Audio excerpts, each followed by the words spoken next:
Hello AP students, this is Mr. Becker here to talk about the structures of the nasal and oral cavities.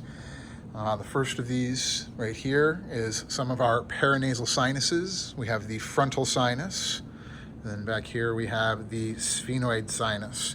You can see that the front wall of this and then the back wall here are forming a portion of the sella turcica. We'll see that on the other model in just a little bit.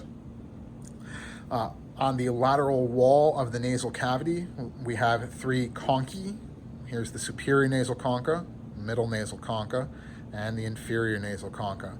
And then in between each pair of conchae, we have ourselves a meatus.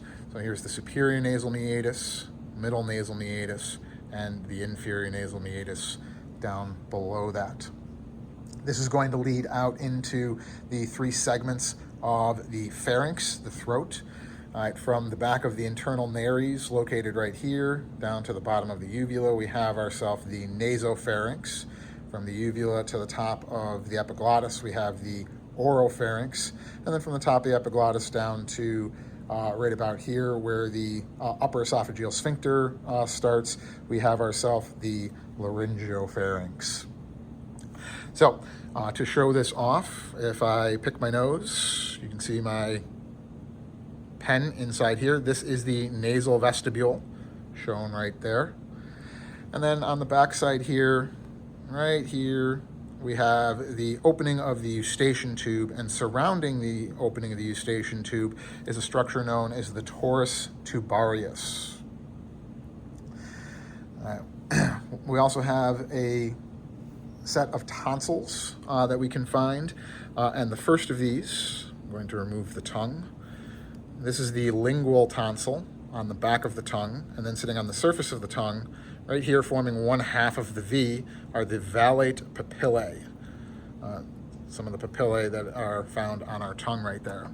And then once the tongue is removed, we can see this fold of tissue here and this fold of tissue right here are sitting on either side of what are known as our palatine tonsils, right here, and this forms the palatoglossal fold, and this forms our palatopharyngeal fold. Palatoglossal because it's coming in toward the tongue, palatopharyngeal because on one side we have the palate, and then on the other side we have the pharynx.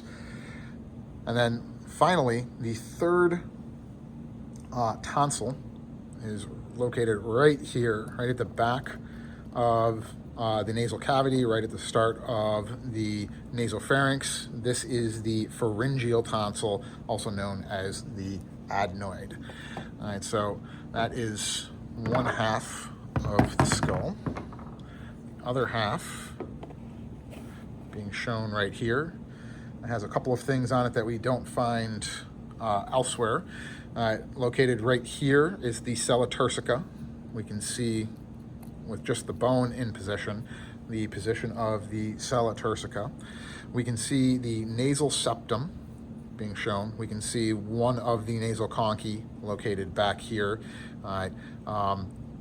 with a segment of the septum removed. The septum has both a cartilaginous segment and a bony segment. The bony segment is made out of the perpendicular plate of the ethmoid bone.